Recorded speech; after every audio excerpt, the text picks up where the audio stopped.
और इसी वक्त पुलिस के सामने आती है एक सबसे बड़ी चुनौती कि बॉडी को आइडेंटिफाई कैसे करें। दरअसल कातिल को पता था कि अगर बॉडी पार्ट्स मिल भी जाते हैं पर वो बिना फेस के बॉडी को आइडेंटिफाई नहीं कर सकते और उनको मजबूरन ये केस बंद करना पड़ेगा। तो इसके चलते कातिल ने बॉडी के हेड वाले हिस्से को एक ऐसी जगह छुपाया जो कि पुलिस को अब तक नहीं मिला था। ऐसे करके कुछ दिन बीत गया और बॉडी अनआइडेंटिफाइड होने की वजह से ये केस बंद होने के कगार पर थी।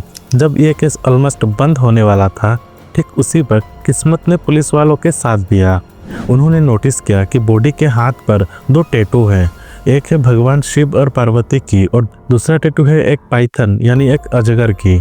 इन टैटूज को बेस बनाकर पुलिस ने स्टेट में जितने भी सारे मिसिंग रिपोर्ट फाइल हुई है सब मिसिंग रिपोर्ट को चेक करना चालू किया। और फिर अचानक से एक दिन टूटूकुड़ी से आई एक अच्छी खबर। दरअसल टूटूकुड़ी पुलिस स्टेशन में फाइल की गई एक मिसिंग केस की रिपोर्ट इस केस से मैच कर गया। वो मिसिंग रिपोर्ट एक माँ ने फाइल की थी। उस रिपोर्ट में लिखा था उनकी बेटी संध्या बहुत दिनों से गायब है।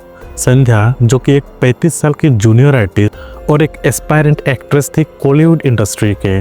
उसने करीब 17 साल पहले अपने से 14 साल बड़ा असिस्टेंट डायरेक्टर कम प्रोड्यूसर बालाकृष्णन से शादी की थी।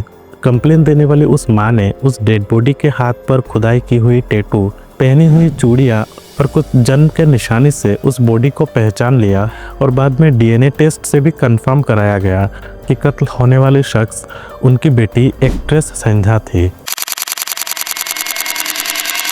फिर क्या, पुलिस को मिल गई एक बहुत बड़ी लीड।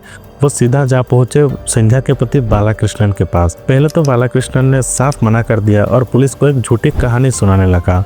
वो बताने लगा कि संध्या अपने मायके टूटीकुड़ी चली गई थी और तब से वापस नहीं आई।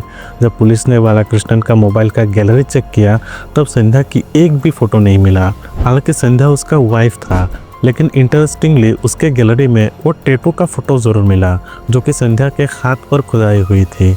जब पुलिस ने डिटेल में क्वेश्चनिंग शुरू करी तब बालाकृष्णन का झूठ पकड़ा गया और उसने एक्सेप्ट किया कि हाँ, उसने अपनी वाइफ संध्या का खून किया है।